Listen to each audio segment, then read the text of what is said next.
सगळीकडे जर तोच विद्यमान आहे असा मानून विचार केला तर प्रणवे दंडवत भूमौ अश्वचांडाल गोखरम, तर तुम्हाला मुक्ती मिळेल। एक सोपा उपाय आहे प्रणाम। आणि म्हणून काशीदासांनी सांगितलं नमो एकनाथ पंत संत साधू बला। पण त्यांनी नमस्कार केला तो एकनाथाला नमस्कार केला। का नमस्कार केला ते पुढे सांगून टाकले की साधू भला, तो भला आहे म्हणून त्याला नमस्कार केला। मग त्यालाच भलं का म्हटलं? त्याच्यात काही विशेषता असेल का? हो म्हणाले अगदी विशेषता आहे।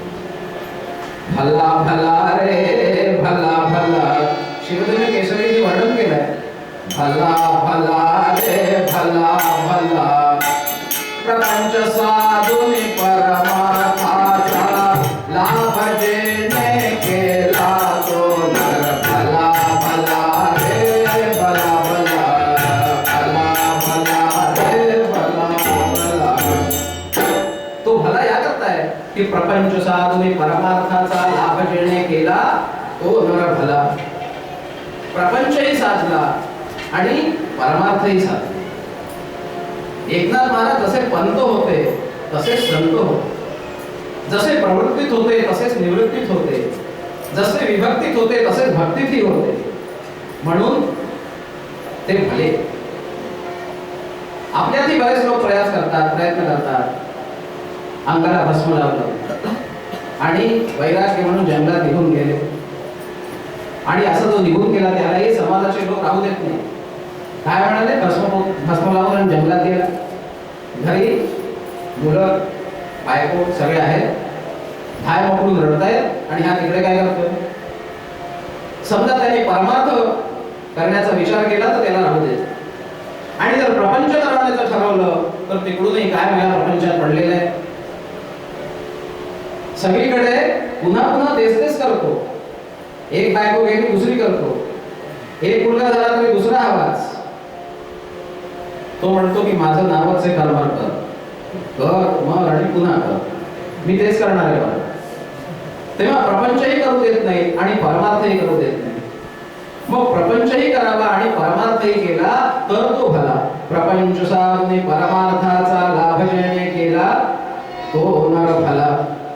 मग प्रपंच आणि परमार्थ कसा करता येईल? करता येईल का? हो म्हणाले साधता येईल, मोठमोठ्यांनी साधला।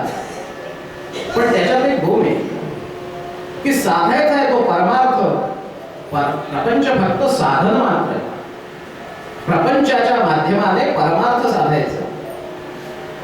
प्रपंचातल्या सगळ्या गोष्टी आहेत त्या शिकवणी करतायत, कारण हा संसार संसरणशील आहे आणि म्हणूनच त्याला संसार म्हटले।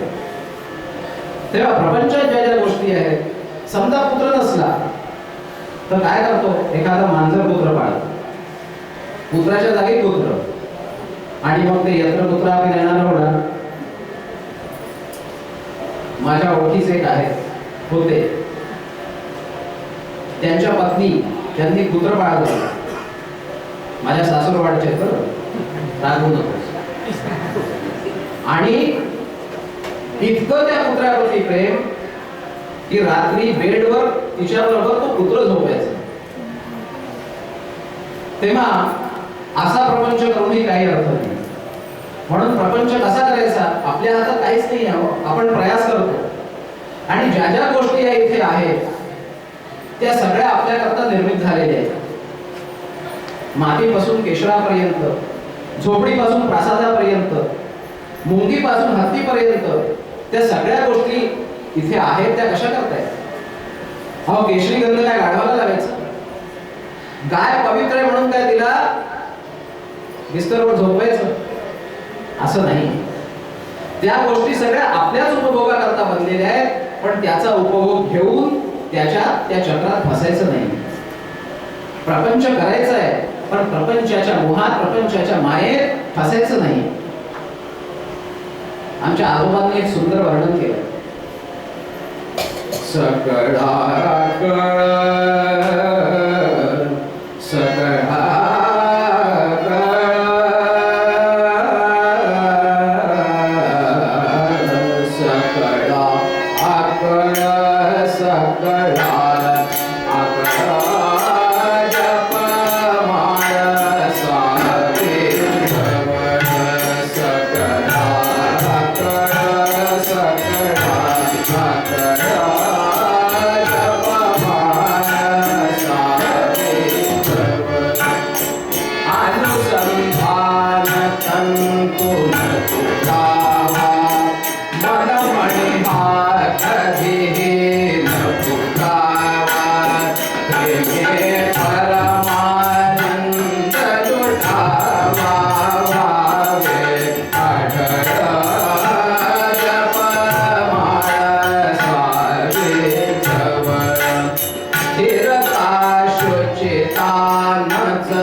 या संसारात राहून सकळ आकळ जपमाळ असावी जवळ.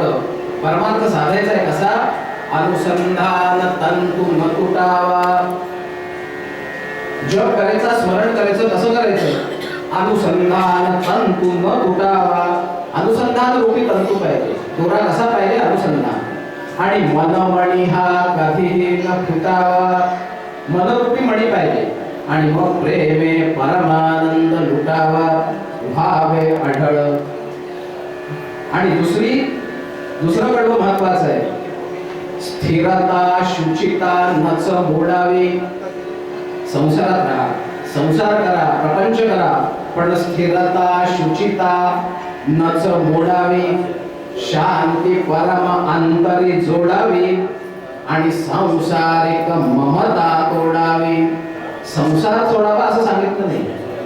संसाराची ममता मोहमाया हा सोडायचा आहे. सांसारिक ममता तोडावी. जी करी विफळ जपमाळ असावे जवळ. आणि या संसारात राहून आपण आपला समय व्यर्थ नाही करायचा आहे. आपला वेळ वाया नाही घालायचा आहे. फळ हे वाया नच मोडावे. एक फळ पण वाया न गेला पाहिजे. फळ हे वाया नच मोडावे. चिंतन उजवे तदितर डावे. फक्त चिंतन हे उजव आणि इतर सर्व डावे. भागवता हेची आवडावे सुकर्म सबळ. तेव्हा प्रपंचात राहून असं जर प्रपंचात राहिलं तर काहीच हरकत नाही. कारण आपण विचार करतो की आपण हे करू, आपल्याला हे हवं, आपल्याला ते हवं, पण हे मिळणार आपल्याला नाही. कारण आपल्याला काय मिळणार आहे ते सगळं लिहिलेलं आहे आणि त्याची मर्जी असेल तेव्हाच ते मिळेल. मिथ्याधाव मनाची मर्जी देवाची. मनासी वाटे एक चिमुकले हक्काचे घरटे व्हावे. प्रत्येकाला वाटतं आणि आपल्या मराठी माणसाला तर वाटतच वाटतं. घालायला 2 कपडे असले तरी चालतील, जेवायला मीठ पोळी असली तरी चालेल, पण 2 खोल्याचं एक हक्काचं घर पाहिजे. मनासी वाटे एक चिमुकले हक्काचे घरटे व्हावे. पण देवारीच्या मनात भाडे भरुनी चाळीत तू राहावे. चाळीत राहावं लागेल. कष्ट विध पाण्याचे त्यावर भित्ती शेजाऱ्याची. कारण मर्जी देवाची. चाळीत राहणार. विजेचा त्रास, पाण्याचा त्रास, लांबून आणावं लागेल. 20-4 तास राहील, तेवढ्यात तुम्ही उपभोग करा. आपल्याला वाटतं की आपलं घर हवं, पण त्याची मर्जी ही निराळी आहे. मनासी वाटे सुंदर तरुणी पत्नी रूपे म्या मिळवावी. सगळ्यांना वाटतं की सुंदर पत्नी आपल्याला मिळावी. मनासी वाटे सुंदर पत्नी रूपे म्या मिळवावी.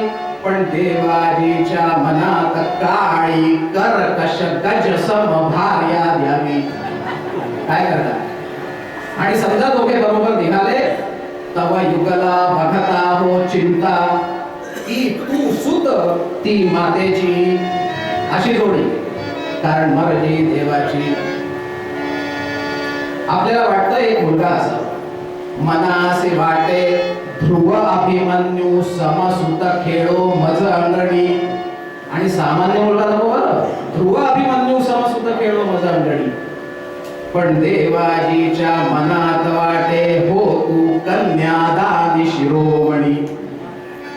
तू हो कन्यादानी शिरोमणी. मुलगा एक असावा परिधाल्या कन्या पाची. कारण मर्जी देवाची. 5 कन्या झाल्या, कन्यादानी शिरोमणी झाल्या.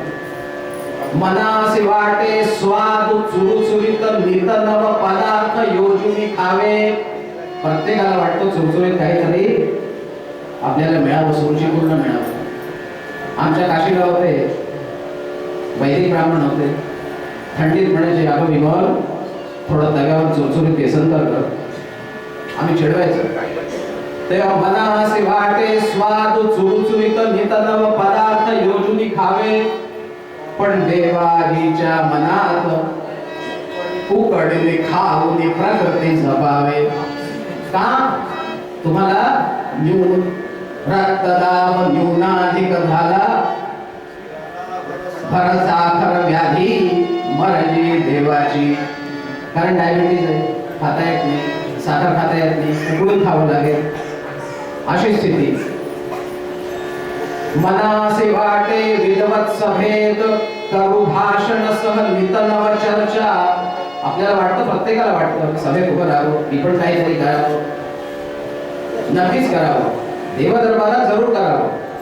मनासे वाटे विधवत सभेत करू भाषण सह नित नव चर्चा. पण देवाजीच्या मनात हो तू मूक बधिर शाळा शिक्षक हो वरचा. तुमच्या भाग्यात लिहिलंय की मूक बधिर शाळेमध्ये प्रिन्सिपल म्हणून तुमची नेमणी. खुळा करुनिया उत्तर देतो त्यांच्या प्रश्नांची. कारण मर्जी देवाची. तेव्हा आपल्या हातात काही नाही. आपली मिथ्या धावे. आपण विचार करतो, असं करू तसं करू तसं करू, पण तुमच्या मनाने काहीच होत नाही. त्याच्या मर्जीशिवाय दुसरं काहीच होत नाही. तेव्हा आपल्याला प्रपंच करून आणि तिथे शिक्षण घ्यायचं आहे. ही प्रपंचाची शाळा आहे. शाळेमध्ये सगळं व्यवस्था असते. खुर्च्या, टेबल, वह्या, खेळण्यासाठी व्यवस्था, फुलांची व्यवस्था, बाग, सगळी व्यवस्था आहे. पण समजा तिथे राहणाऱ्या मुलांनी विचार केला की आज घरी गुरुधर्म आहे, पुरणाची पोळी करायची आहे, मग काय करायचं? भांडी विका. भांडी विकून पुरणपोळी केली चालेल का? नाही.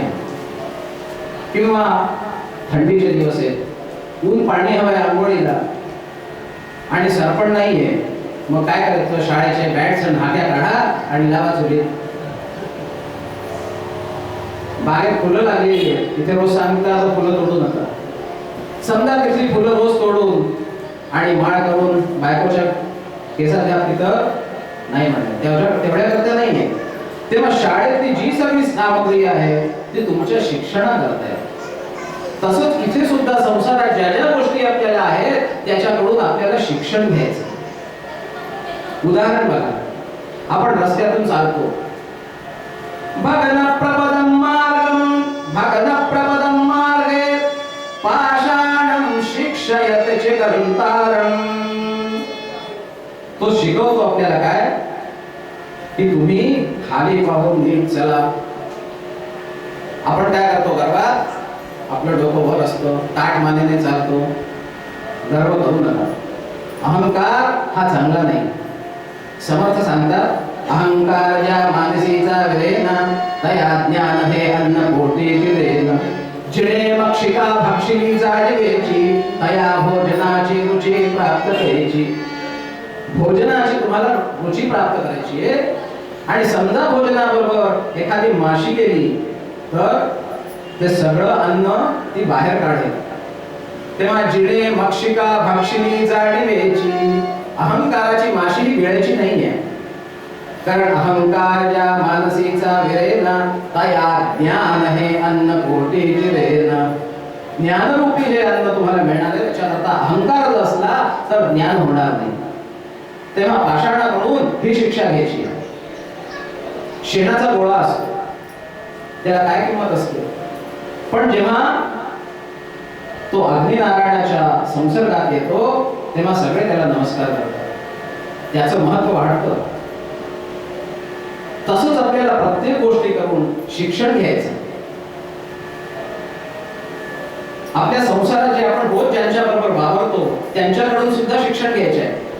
गेह स्त्रे पुत्रवित्ता द्यनुचर रचितम गंधमाल्ये चिरय्य नाना भक्षैश्च भोज्ये स्वसन शयने गायने नर्तनेश्च व्याप्तं मन्ये विधात्रा जगदिदमखिलं निर्मिता पाठशाला पुंसा बोधावसेव्या परमिह सततं हे बुद्ध्या बुधेनो.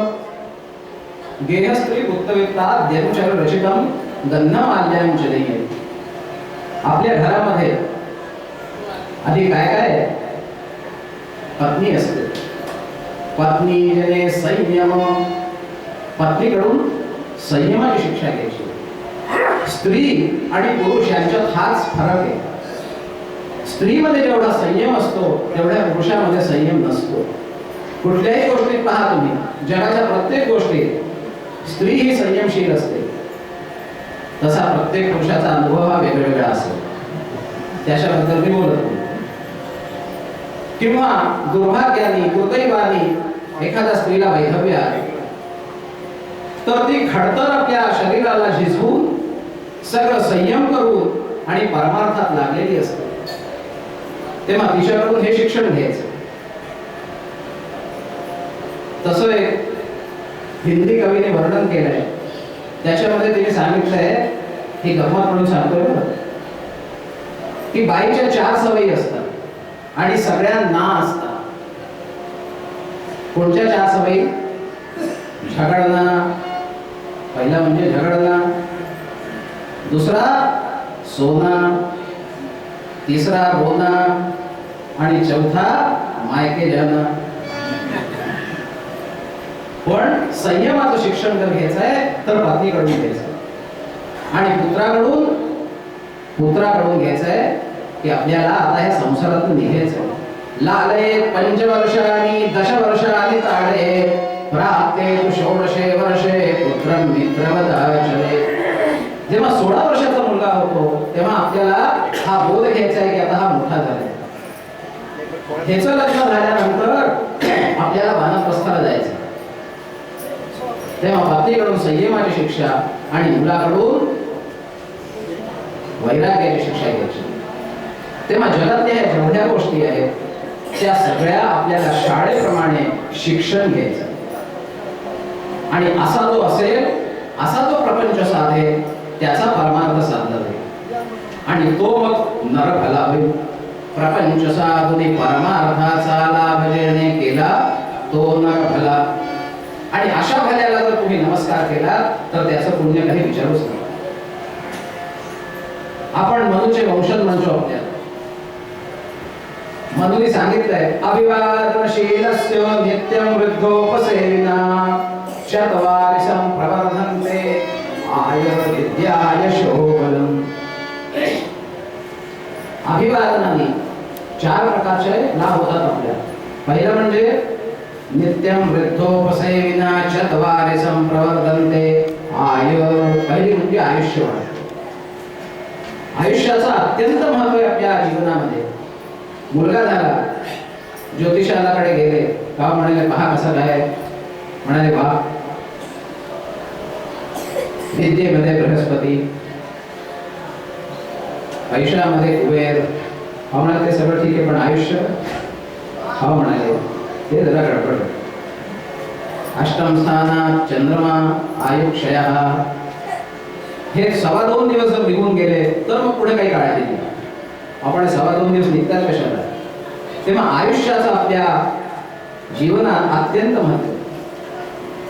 आयुष्य आपल्याला कसं मिळालंय? ब्रह्मदेवाने आपल्याला आयुष्य दिलं, सगळ्यांनाच दिलं. त्याच्याकडे जेव्हा आयुष्य वाटलं जात होतं तेव्हा 4 लोक गेले होते. ही बायबल मधली मूळ गोष्ट आहे, याला परिवर्तित करून सांगतो. 4 लोक गेले. कोण कोण? बैल, कुत्रा, घुबड म्हणजे त्याला उल्लू म्हणतो, आणि माणूस. सगळ्यात पहिले गेला बैल. बैलाला विचारलं, काय रे म्हणे, किती आयुष्य पाहिजे? 40 वर्ष देऊ? नाही ते म्हणाले, इतकं काय करणार मी? मानेवर नांगर ठेवून किती वेळ मी फिरणार, प्रदक्षिणा किती करणार, मला इतकं नको आयुष्य. ठीक आहे म्हणाले, मग तुझं 20 वर्ष आयुष्य कमी कर. 20 वर्ष त्याचं काढून त्याला 20 वर्ष दिली. दुसरा मग गेला कुत्रा. तो म्हणाला, तुला किती देऊ? 40 वर्ष. नाही म्हणाल, मी 40 वर्ष काय करणार, लांबून चालन किती दिवस करणार, दुसऱ्यासमोर पोळी करतात. मग त्याचेही 20 वर्ष कपात केली, त्यालाही 20 वर्ष दिली. तिसरा गेला घुबड. त्यालाही म्हणा, तुला 40 वर्ष. नाही म्हणा, मला 40 वर्ष नको, मलाही 20 वर्षच हवं, म्हणून त्यालाही 20 वर्ष दिलं. मग गेला शेवटी माणूस. काय म्हणा, तुलाही 40 वर्ष. अरे म्हणा, 40 वर्षात माझं काय होईल? 40 वर्ष तर मी आपलंच काम करेल, मुलं बाळा सगळे आहेत की नाही. मग बरं म्हणाले, 20 वर्ष तुला बैलाच्या आणि 20 वर्ष दे. आता ठीक? नाही म्हणाले, हे ठीक नाही, 20 वर्षात मला 60 वर्षात काय होईल? बरं ठीक आहे म्हणाले, कुत्र्याची 20 वर्ष तुला देतो, ती घे आणि मग जा. तो 80 वर्ष केलं आणि निघायला लागला आणि परत वळायला. का म्हणाले, ती 20 वर्षाची घुबडची राहिली आहे ती पण मला द्या. बरं नाही ठीक आहे, ती पण घे. तेव्हा 100 वर्षाचं आयुष्य असं मिळालं, आणि ते 100 वर्षाचं आयुष्य आपण तसंच जगतो. 40 वर्ष आपलं आयुष्य जगतो, आणि नंतरची 20 वर्ष मुलीचं लग्न, मुलाचं लग्न, मग नातीचं बाळंतपण, याकरता 20 वर्ष बैलासारखे आपण राबतो. पुढचे 20 वर्ष सून आली, मुलगा आली, नातू झाला, सगळे झाले. मग 60 नंतर सुनेचं राज्य असतं. मग काय म्हणते ती, का नाही कशाला मध्ये मध्ये बोलताय, तिकडे कोपऱ्यात बसले राहा तुम्ही, तुम्हाला वेळेवर देतोय ना. काय सासूबाई तुम्ही कशाला मध्ये मध्ये बोलताय, तुम्हाला काही करायचं नाही, काही तिथे बसले राहा. ते मग ते 20 वर्ष हे कोणाचं? माकडाचं, कुत्र्याचं. कुत्र्यासारख्या पोळी करता पुन्हा पुन्हा ती असं ऐकवते. आणि शेवटी 20 वर्षाला तुम्ही थांबलात, तर मग संयोगाने, तर मग नुसते बघत राहा असेल, तुम्हाला मिळेल की नाही याची शाश्वती नाही. तेव्हा आयुर्वर्ष शतम नृणाम परिमितम रात्रौ तदर्दंगतः तस्यार्धस्य परस्य चार्धवयो बालत्व वृद्धत्वयो शेषं व्याधि वियोग दुःख सहितं सेवादि विरनीयते जीवं वारि तरंग चंचलतरे सौख्यं कुतः प्राणिनां. हे 100 वर्षाचं आयुष्य जे आपल्याला मिळाले, आयुर्वर्ष शतम नृणाम परिमितम, त्याच्यातले अर्थे रात्रौ तदर्दंगतः. झोप खूप येते आपल्याला. इथे आठवले साहेब रोज माईकवर सांगतात, झोपू नका इथे या. तेव्हा अर्ध आयुष्य झोपण्यात गेलं. तस्यार्धस्य परस्य चार्धवयो बालत्व वृद्धत्वयो. 50 वर्षाचा अर्ध 25 वर्ष बालपण आणि वृद्धावस्था.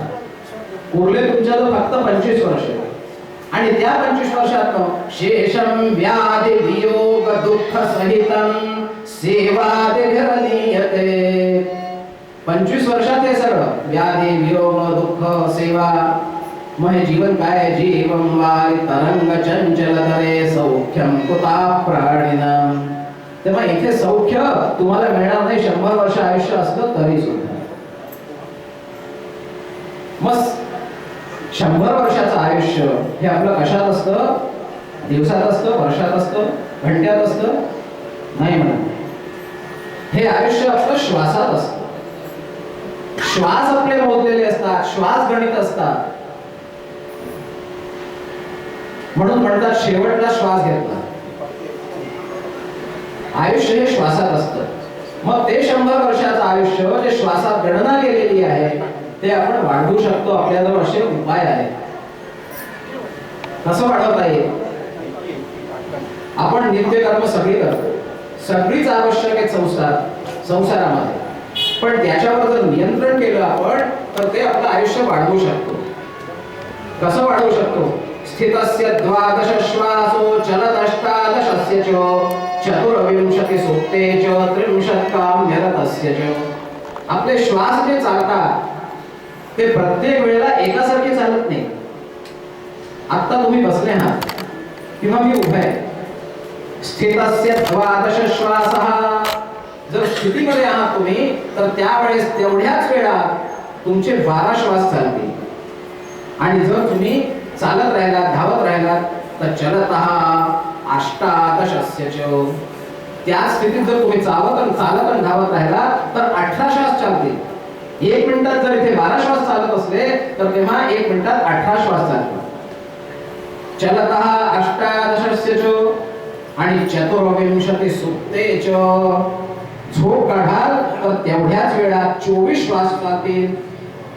आता तुम्ही विचार करा की 12 स्थितीमध्ये 12 श्वास आहेत, कथेला बसला आहात तर 12 श्वास चालतायत आणि झोपी गेला तर 24 श्वास चालतील. आता तुमचं आयुष्य कमी होईल. चतुर्विंशति सुप्ते च आणि त्रिंशत् काम्यरतस्य च. आणि रती अवस्थेत जर तुम्ही असलात तर त्याच वेळेला तेवढ्याच वेळा 30 श्वास चालतील. म्हणजे 2.5 पट आयुष्य तुमचं त्याच्यात खर्च होईल. आता विचार करा तुम्हाला काय हवंय? निद्रा हवी आहे, रती सुख हवंय, की तुमचं आयुष्य वाढवायचं आहे, कथेला हवंय? तेव्हा ह्या प्रपंचातल्या सगळ्या गोष्टी आपल्याला शिक्षणाकरता आहेत. इथून प्रपंचात्म ह्या सगळ्या गोष्टी शिकायच्या, उत्तम प्रपंचही करायचा आणि तिथून परमार्थ साधन करायचं. आणि असं प्रपंच करून आणि जो परमार्थ साधन करेल तो नरफल. नमो एकनाथ पंकज साधु कलारे. नमो एकनाथ पंकज साधु कलारे. आवडे जापत आवडे, आवडे आणि आवडे दासावडे.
Yeah.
नमो एकनाथ पंत संत साधू भला रे.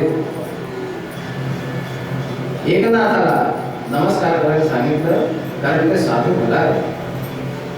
प्रपंच आणि परमार्थ दोन्ही काढून आणि त्यांनी भलेपण मिळवलं आणि ते भलेपण मिळवून फक्त आपल्यासाठी नाही, आपल्याला दाखवण्यासाठी नाही, भगवंताची प्राप्ती करून घेण्यासाठी. आणि भगवंताची प्राप्ती त्यांना कशी झाली त्याचं उदाहरण घेऊ निवेश गौर्जर गमन कुठे चिलेत साकाना स्वादु मदर्पित खाना पाना माना त्यजेत सागाना. एक वेळा वैकुंठामध्ये महाविष्णूंनी गुजराती ब्राह्मणाचा अवतार घेतला, वेश केला गुजराती ब्राह्मणाचा. गुजराती ब्राह्मणाचा वेश म्हणजे काही निराळा, हा म्हणे आपल्याहून थोडासा निराळा असतो. आपण डावा काष्टा घालतो, ते उजवा काष्टा घालतो. उजवा काष्टा घातला, बगलबंदी, गुजराती लोक बगलबंदी घालतात, अशी बांधायची असते. 11 नंबरचं गंध, वरती गुजराती फेटा. आता महालक्ष्मीने विचार केला की आज हा नवीन वेश काय दिसतोय, म्हणून त्याने विचारलं की गाव म्हणे आज कुठे स्वारी. घेऊ निवेश गौर्जर गमन कुठे इच्छिलेत सागाना. हा गुजराती ब्राह्मणाचा वेश घेऊन आणि कुठे निघालात तुम्ही आणि बाहेर जायची तुम्हाला गरज काय पडली. स्वादु मदर्पित खाना पाना माना त्यजेत सागाना. इथे वैकुंठात काय कमी आहे? नारदासारखे गायन मी सेवेला आहे, सतत पाय दाबतीये, सगळं सुस्वादू भोजन इथे आहे, मग हा वेश घेऊन कुठे चालला? नाही म्हणाले मी चाललोय काही कामाने चाललोय. हा म्हणाले ठीक आहे, पण सांगाल की नाही मला जातानी. बायकोला असं वाटतं की कुठे जाताय ते सांगून जा. आणि ठीक आहे, बरोबर आहे, सांगून गेलं पाहिजे, कारण तिला सुद्धा काळजी असते की कुठे गेले. आजकाल आहे दूरभाष, का म्हणे कुठे कुठपर्यंत पोहोचला. अरे आत्ताच निघालोय, पोहोचेल तेव्हा सांगेल, पण निघाल्या क्षणी कुठपर्यंत पोहोचला, पण सांगून निघायला पाहिजे. म्हणून त्यांनी सांगितलं ठीक आहे जातोय मी कुठेतरी, पण सांगतो. आहे प्रतिष्ठान पुरात माझा सदभक्त जो ज्ञानी जनात राजा. हो म्हणे ठीक आहे, कुठे झाला? आहे प्रतिष्ठान पुरात माझा सदभक्त जो ज्ञानी जनात राजा. पैठणात चाललोय म्हणे. पैठणात म्हणे कुठे चालला? म्हणे एक माझा भक्त आहे तिथे, अत्यंत ज्ञानी आहे, भगवत भक्त आहे, माझा भक्त आहे म्हणून मी चाललोय. म्हणजे तिथे जाऊन तुम्ही काय करणार? त्याचे घरी नित्य भरीन पाणी घेऊन मी कावड चक्र पाणी. म्हणजे पाणी भरायला चाललोय त्याच्याकडे. लक्ष्मीने विचार केला, वा रे वा, आता पाणी घरायला हे चालले काय, त्यांच्याकडे काय कमी आहे काय? आणि मी साक्षात लक्ष्मी इथे आहे आणि तुम्ही पाणी घरायला त्याच्याकडे चालला. अरे 10-20 लोक ठेवायचे असतील तर ठेवून देतील. मी निज कृपा कटाक्षे, मी निज कृपा कटाक्षे सधन तया ते करील मग काय. न्यूनतया शिणवाया उदका नयन श्रमेव निज काय. काळजी कशाला आहे? मी आहे ना, आत्ता देते पैसा. मी निज कृपा कटाक्षे सधन दया ते करीन मग काय. न्यूनतया शिणवाया उदका नयन श्रमेव निज काय. नाही म्हणा, तसं नाही आहे तिथे. तिथे तुझ्या कृपेने काही चालणार नाही आहे, मी तिथे पाणी भरेन. अच्छा, ते सगळं ठीक आहे, पण आतापर्यंत तुम्ही इतके अवतार घेतले, हा अवतार काहीतरी निराळा दिसतोय तुमचा. नरनामृग झालो अवतारे, वश केले प्रल्हादे पोरे, शबरीचे उच्छिष्टी पोरे, प्रेमे भक्षिली. लाज सोडिले भक्तासाठी, धावे गोपाळासाठी, नदींच्या घेतासाठी थय थय नाचतो. अर्जुनाची धुतली घोडी, उचलल्या पात्रांच्या कोडी, राजसूय यज्ञे मज घोडी, वाटे दासाची. शाकार्या नाम्याचा झालो, जनी संगे रडू लागलो, गोऱ्याचा सरकती म्हणविलो, राम्याचा संगे ओढली ढोरे, जुळ्या भाजीच्या केल्या स्वतरे, सावल्या माळ्याच्या प्रेम भरे, भागवता म्हणे इतके अवतार तुमचे झाले. नरनामृग झालो अवतारे, वश केले प्रल्हादे पोरे. प्रल्हाद करता नरसिंहाचा अवतार घेतला, अर्धा मनुष्य अर्धा पशु. मग नरनामृग झालो अवतारे, वश केले प्रल्हादे पोरे, शबरीची उच्छिष्टी गोरे, प्रेमे भक्षियली. लाज सोडली भक्तासाठी, गोपाळांच्या धावे गोपाळा पाठी, गोपींच्या गृहताकासाठी थय थय नाचलो. अर्जुनाची धुतली घोडी, उचललेल्या पात्रांच्या कोडी. राजसूय यज्ञामध्ये, राजसूय यज्ञे मज घोडे, वाटे दासाची. शाकार्या नाम्याचा झालो, नामदेवाबरोबर टारो शाकारली, जनी संगे दडू लागलो, गोऱ्याचा सरकती म्हणविलो, दामाली पंताबरोबर महार झाले, दाम्याचा महार. चोख्या संगे ओढिले ढोरे, जुळ्या भाजीच्या केल्या स्वतरे, सावत्या माळ्याबरोबर जुळ्या भाजीच्या केल्या स्वतरे, सावत्या माळ्याच्या प्रेम भरे, भागवता वशवी. मी भागवताच्या वश आहे, भागवत भक्ता करता मी काहीही करू शकतो. मग पाणी भरणं काय कठीण नाही, आणि पाणी भरायला असाही जाऊ शकत नाही, म्हणून हा गुजराती ब्राह्मणाचा वेश घेऊन आणि मी चाललोय. आता यांचा निश्चय जेव्हा ऐकला नाही, मी विचार केला आता बोलण्यात काही अर्थ नाही, हे जाणार हे ठरवलेलं आहे. ठीक आहे म्हणाल, जा. आज्ञा मिळाली पत्नीकडून, आज्ञा घेऊन निघाले. थेट नाथाकडे आले नाही. एकनाथाकडे जायचं होतं, पण जसा वेश घेतला होता त्याप्रमाणे जायला पाहिजे, म्हणून तिथे सरळ गेले नाही, पैठणात आले, विचारपूस केली, आणि नाथांच्या ग्रहाजवळ, नाथांच्या वाड्याजवळ एक स्थान आहे, त्याला म्हणतात उत्सर म्हणतात. म्हणजे बनारसचे लोक आहेत, त्यांना माहीत असेल, आमच्याकडे एक भटकचरी आहे. त्या भटकचरीवर जेवढे ब्राह्मण मंडळी आहेत ती सगळी बसत होती, अजूनही 2-4 बसतात. आपली कामं आटपून यायचं आणि त्या भटकचरीवर बसायचं, आणि मग उचापाती ह्याच्या त्याच्या, कुठे काय झालं, कुठे कुठे दक्षिणा मिळाली, कुठे काय झालं, कोणी काय म्हटलं, या सगळ्या चर्चा झाल्या. त्याप्रमाणे नाथाच्या ग्रहाजवळ, नाथाच्या वाड्याजवळ उत्सरवंटा म्हणून एक स्थान, तिथे सगळे ब्राह्मण लोक बसले आणि तिथे आले.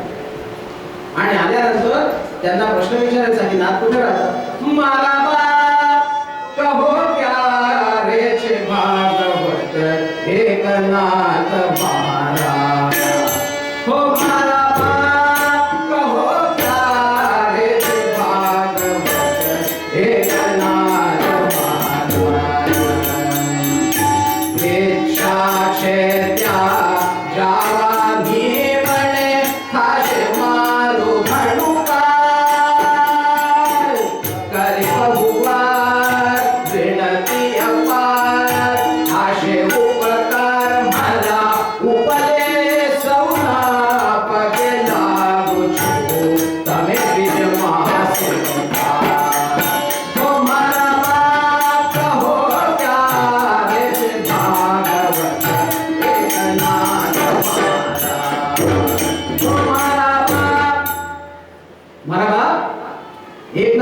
क्या रे छे? कुठे राहतात एकनाथ महाराज? आता यांना म्हटलं वा, एकनाथाचं नाव ऐकतो. एकनाथाचे यांचं अगदी 36 वाकडा. अरे म्हणजे गुजराती ब्राह्मण आलाय आणि एकनाथाचं घर विचारतोय. आहे तरी काय? एकनाथ महाराज क्या राहायचे? म्हणजे तुला काय करायचंय रे? एकनाथ महाराजांकडे कशाला जायचं? नाही नाही म्हणे, इच्छाच आहे त्या जवानी म्हणून काम करायचंय तिथे. काम करायचंय, मग काम करायला तिथेच जायची काय गरज? आमच्याकडे नाही करू शकत का? म्हणजे एकनाथ महाराजांकडे जायचं. नाही नाही करू शकतो, तुमच्या इकडे करू शकतो. ठीक आहे म्हणाले, मग कर माझ्याकडे उद्यापासून ये. नाही पण म्हणजे काही आधी काही गोष्टी होऊन जाऊ. कसं काय चर्चा केली? हा म्हणा, सांग सांग काय. नाही म्हणाले, द्याल काय तुम्ही? काय घेशील म्हणाले? 5 रुपये. त्या काळची गोष्ट. नाही नाही एवढ्यात होणार नाही. मग किती? 10? नाही कमी आहे. 100? नाही. किती हवे मग? 1000? नाही म्हणे, 1000 नाही होणार. मग काय पाहिजे तुला? म्हणे 1 लक्ष. मला 1 लक्ष पाहिजे. खरोखरच त्याला 1 लक्ष पाहिजे, दुसरं चालणार नाही. बरं म्हणा ठीक आहे. हा म्हणाला ठीक आहे. मग दुसरं काही? म्हणे माझ्या 3 सवयी आहेत, त्या तुम्हाला बाळगायला लागतील. अच्छा, काय काय सवयी आहेत? म्हणे उकाळूशू, फुकाळूशू आणि काम कंटाळूशू. अच्छा, काय उकाळूशू? झोप होऊ देते. ठीक आहे ठीक आहे म्हणे, किती झोपशील? रात्री 10ला झोप, सकाळी 5ला उठ. नाही म्हणे एवढ्यात काय होईल? बरं 9ला झोप. नाही म्हणे नाही, तसं नाही चालणार. मग किती वेळ झोपशील? 8 तास झोपशील? 10 तास झोपशील? बरं असं कर, तू 9 वाजता झोप, सकाळी 7ला उठ. नाही म्हणे तेवढ्याही चालणार नाही. अरे म्हणे मग काय? म्हणे मला वाटेल तेव्हा मी झोप आहे. अच्छा बरं बरं ठीक आहे. आणि दुसरी सवय? म्हणे फुकाळूशू, खायला खूप लागते. आता तिथे सगळे ब्राह्मण मंडळी, एकापेक्षा एक खाणार. अरे म्हणे किती खाणार आहेस तू? हा, 1 किलोच्या पोळ्या? नाही तेवढ्यात नाही होणार. नाही तेवढ्यात नाही होणार. मग किती? 2 किलो? 200? 500? नाही तेवढ्यात नाही होणार. मग किती हो? म्हणे 1 मन. 1 मन पाहिजे. खरोखर त्यांना 1 मन पाहिजे. ठीक आहे ठीक आहे म्हणे, त्यांना कुठे ठेवायचं? ठीक आहे म्हणे 1 मन. ठीक आहे, देऊ 1 लक्ष देऊ, 1 मन देऊ. तिसरी सांग. आम्ही काम कंटाळूशू. मला कंटाळा बोलते कामाचा. माझी इच्छा झाली तर मी काम करेन, इच्छा नाही झाली तर काम नाही करणार. वार म्हणाले 1 लक्ष घेणार, 1 मन खाणार आणि काम कंटाळूशू. हा म्हणे तिथेच ठीक आहे यांचं, तिथेच जाऊ द्या. म्हणे तो वाडा दिसतोय समोर, त्या वाड्यात जा, तिथेच एकनाथ महाराज जा. ठीक आहे ठीक आहे. तिथून निघाले आणि नाथ महाराजांच्या वाड्यात तिथे गेले. हात शेवले. नाथ महाराजांनी समोर आला. कोण आला? म्हणजे अतिथी आला.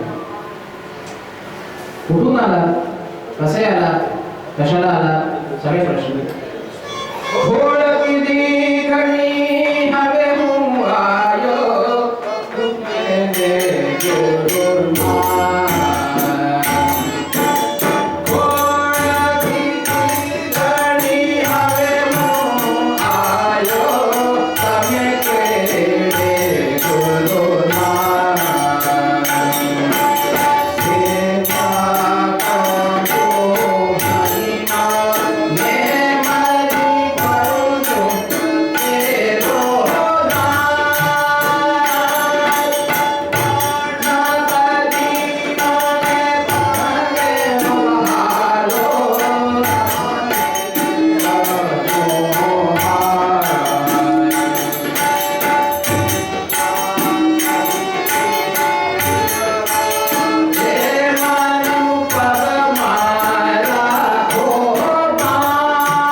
करायला आलोय तुमची.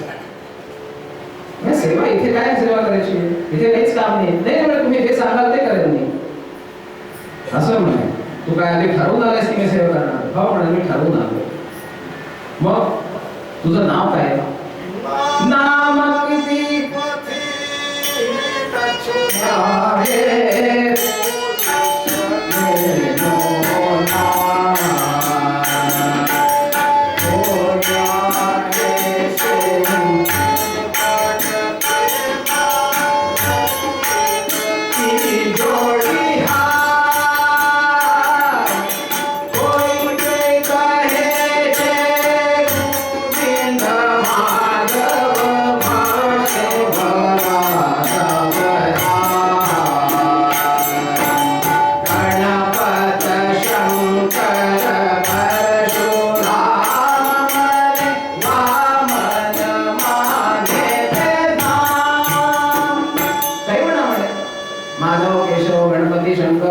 काही पण म्हणा मला.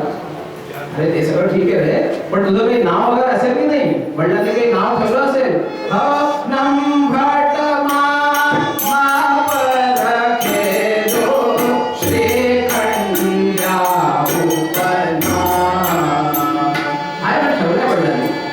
माझं नाव कृष्णम भट ठेवलं आणि आडनाव श्रीखंडे, कृष्णम भट श्रीखंडे.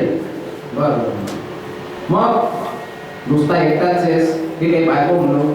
आहे म्हणे. छे बैरे पण चंचळा करे भगत तो देश, गमेन ते कारण बने व्हाला भगत विशेष. आहे म्हणे बायको आहे, छे बैरे पण चंचळा, अत्यंत चंचळ आहे लक्ष्मी.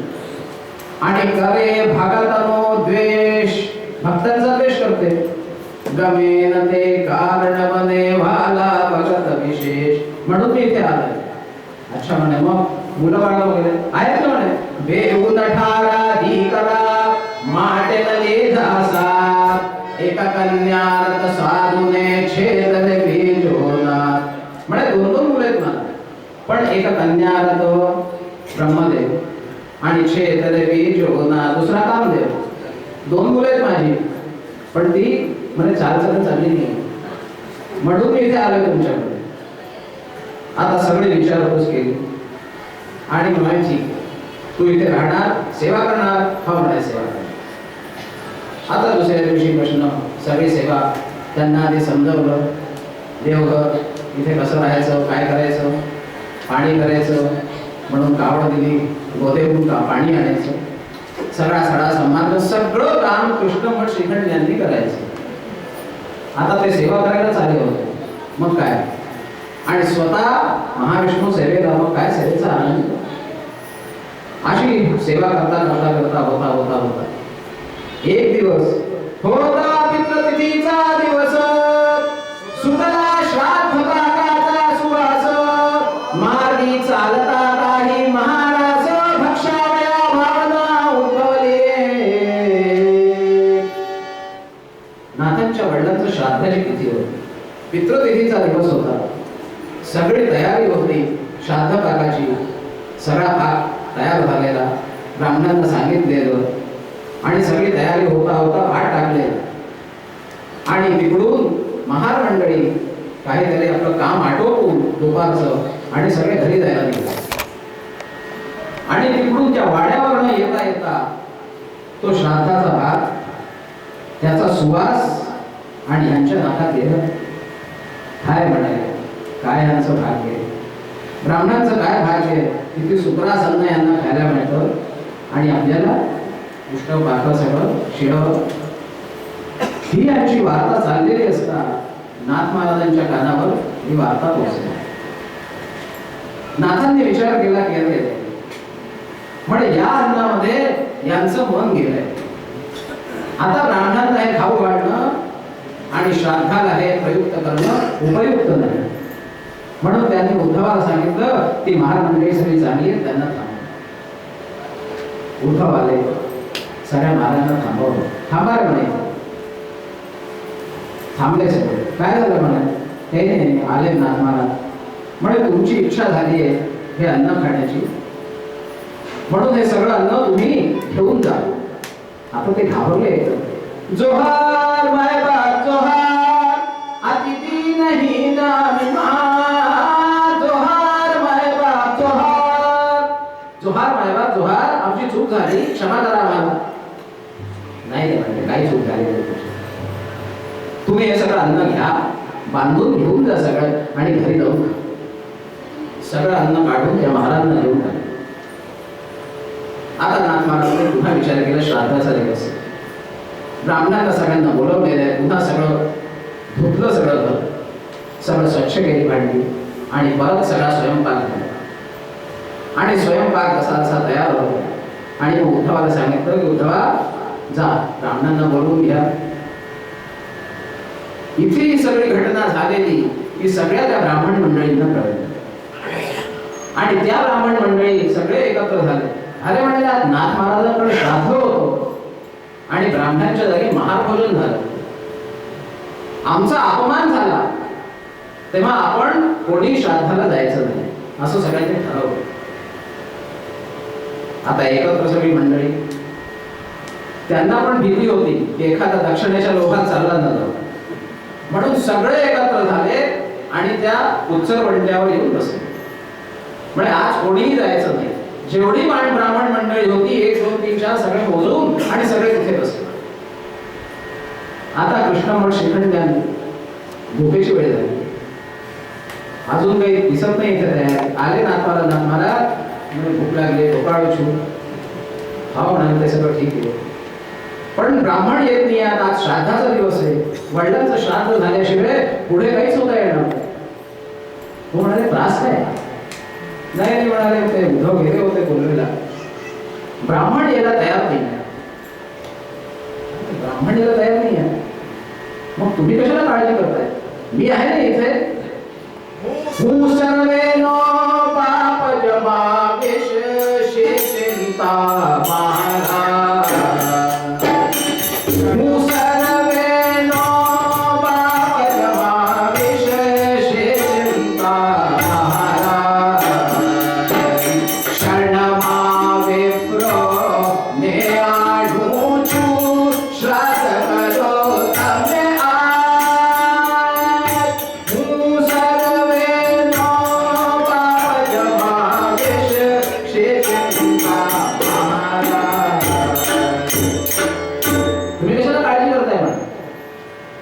मी त्यांच्या बाबांना घेऊन येतो.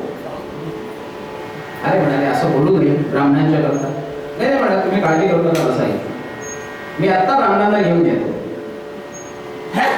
आणि तिथून ते खरंच म्हणाले होते की त्यांच्या बाबांना घेऊन येतो. यांना म्हटले गंमत करतायत, ब्राह्मणांना काहीतरी बोलतायत, अरे उसके बाप को लाते म्हणून. आणि हे तिथून निघाले आणि थेट यमपुरी. आता त्यांनी विचार केला की अरे म्हणजे आज सुप्रीम पॉवर कशी काय आली, माझी काही चूक झाली काय. का म्हणाले काही चूक झाली का माझी, क्षमा करा. नाही म्हणाले काही चूक झाली नाहीये, मी काहीतरी कामासाठी आलोय, मी सांगतोय त्या ब्राह्मणांना मला द्या. बंडू दीक्षित बडबडे, धोंड पंत लुडबुडे आणि अण्णांना धडपडे यांच्या पितरा गोपावे. म्हणजे तीन ब्राह्मण आम्हाला आहेत. बंडू दीक्षित बडबडे, धोंडो पंत लुडबुडे आणि अण्णांना धडपडे यांच्या पितरा गोपावे. म्हणजे त्यांच्या मित्रांना द्या. हा म्हणा ते ठीक म्हणताय, पण ते तिकडे पडलेले ते म्हणा ते काही असो, मी सांगतोय ना त्यांना द्या. तिथून घेतलं त्यांना आणि तिघांना घेऊन एकनाथाकडे आले. म्हणजे महाराज म्हणजे ब्राह्मण आले, श्राद्ध सुरू करा. झालं, ब्राह्मण आले, श्राद्ध सुरू झालं. शरास कुशरास उदरवास सैर्य आवता मौंजा दृष्टा वैरिणा सार्वे साधन्यो लिप्सता. झालं तर यमोद विरोध सर्व सुरू झालं. तिथे श्राद्ध सुरू झाले, मंत्र सुरू झाले. यांना इथे कळलं ब्राह्मणांना, अरे म्हणजे मंत्र ऐकू येतात तिथे. गेलो पण तिथे चर्चा सुरू झाली. 1 2 3 4 5 6 7 8 9 सगळे आहे तिथे. गेलो आता करणार काय, नाथाकडे जाऊ नाही शकत, पण कळलं तर पाहिजे की आला कोण आहे. तेवढ्यात एक लुडबुडे आला. त्या लुडबुड्याने शिडी आणली. पूर्वी घरांना मुकी राहायची, त्या मुक्याला त्यांनी शिडी लावली आणि शिडी लावून पाहिलं, अरे हे तर माझे दिसतंय देवमे, माझे वडील आले तिथे. अरे म्हणाले धडपडे तुमचे आले. आले खाली, काय म्हणे वेड्यासारखा बोलतोयस, त्यांना 20 वर्ष झाले तू म्हणतोस ते आले. हा म्हणाले आले तर बघून जा. आता तिकडनं झाली आणि गेला घरी. आई म्हणाले केसला कुंकुला आले बाबा आले. काय म्हणाले वेड्यासारखा बोलतोयस. नाही म्हणे घर झालं की बाबू मारले. परत आले तिथे सगळे 1 2 3 4 5 6 7 काही कळेल ना. पाहिलं होतंच हे सगळे आलेले. आता तिथे चित्त यांचं लागे ना, सगळे बसलेले.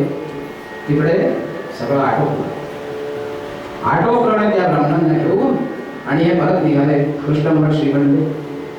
आता ते ब्राह्मण यांची प्रार्थना करत आहेत.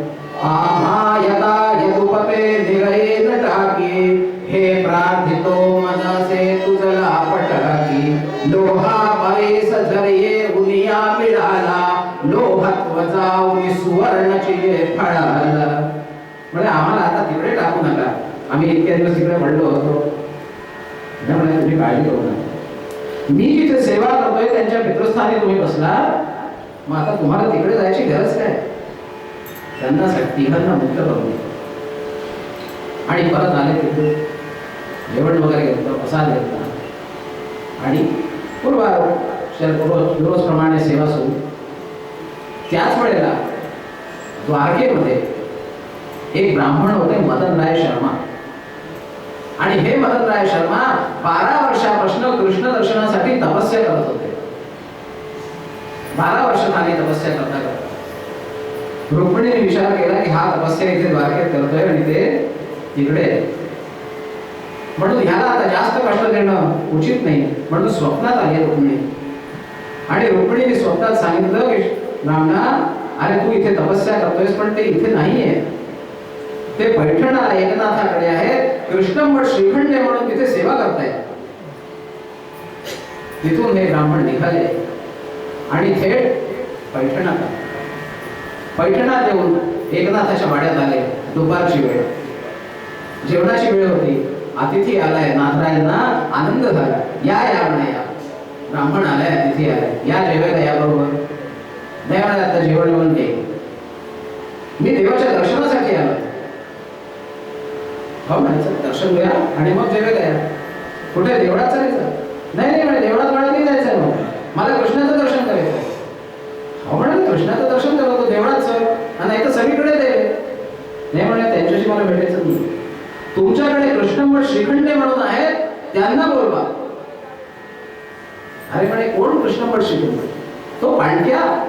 अरे म्हणे, पांडक्या नाहीये, पांडक्या नाही आहे वर नर्तक कृष्ण जाटोने, तुम्हा वेगत कृष्ण सदा करी नामे, पाहिला शीत उष्ण तुमच्या पतिनच कृष्ण भगवत हे भूतलीला तो पुरवावा, मग निज वेदांत वदावा, प्रथम तो भजला श्रीकृष्णं भटलावा, मग निज वेदांत वदावा, प्रथम तो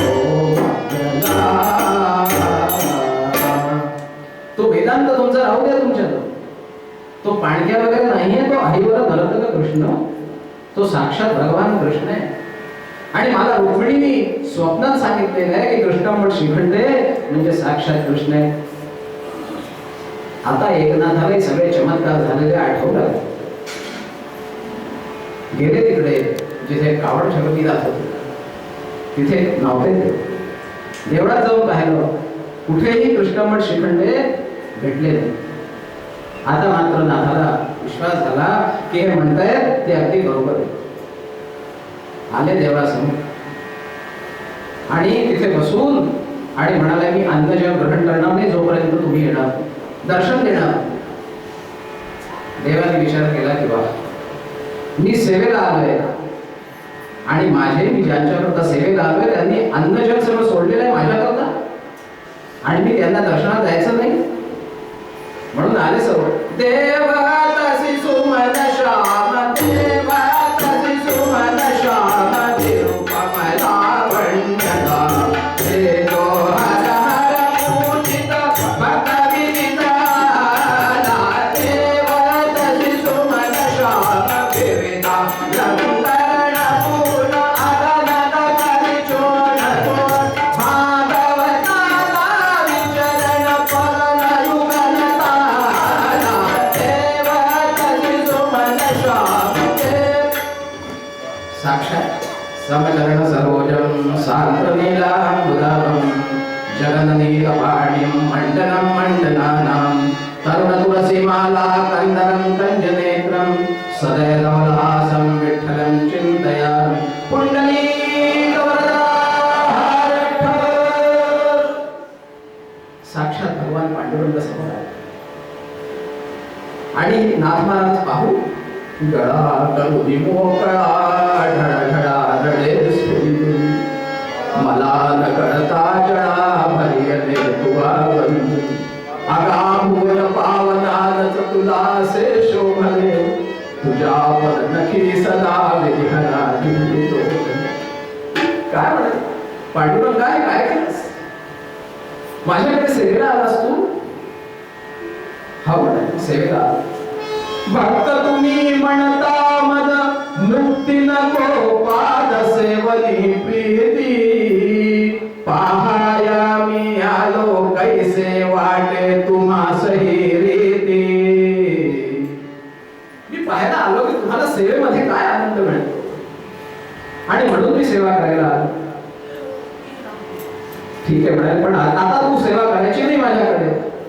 हो म्हणाले ठीक आहे तुम्ही म्हणताय पण अजून मी एक दिवस तुमच्याकडे सेवा करणार आणि म्हणून अजून नाथषष्ठीच्या उत्सवात एक दिवस अजून पांडुरंग येतो आणि त्या रांजणामध्ये तिथे रांजण बनलेलं आहे तिथे त्यांची कावड पडल्याशिवाय तो रांजण अजून भरत नाही.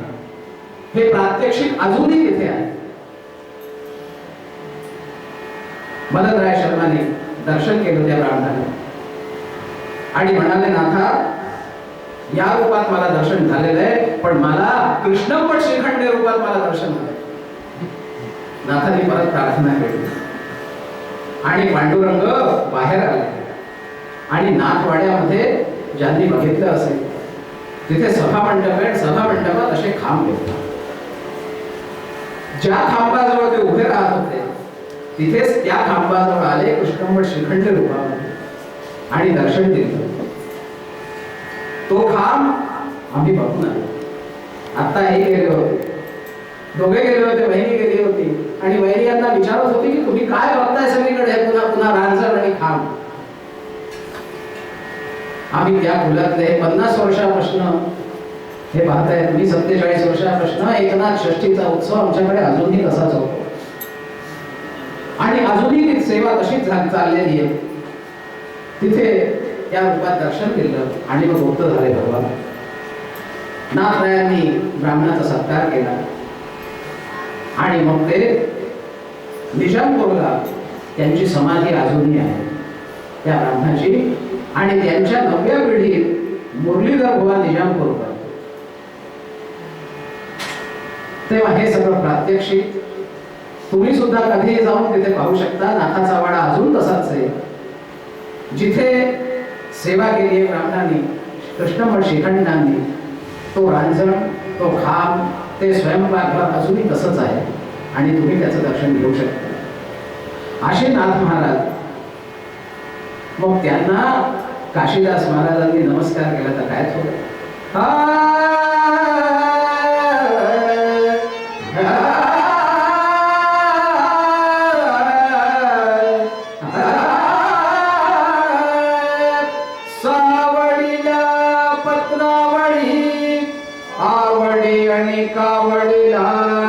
चंदनासे भासे नंद नंदनासे राव विदार नाम एकनाथ पंत संत साधु भला रे जनन मरण हरण रमा रमण पदी शरण म्हणुनी काशीदास दास या पदासी आवडला. असे एकनाथ महाराजांचं तुम्हाला महत्व कळलं. या देवाच्या कृपेने आणि सगळ्या गुरुजनांच्या कृपेने तुमच्या समोर प्रस्तुत केलाय. आपली काही वाणी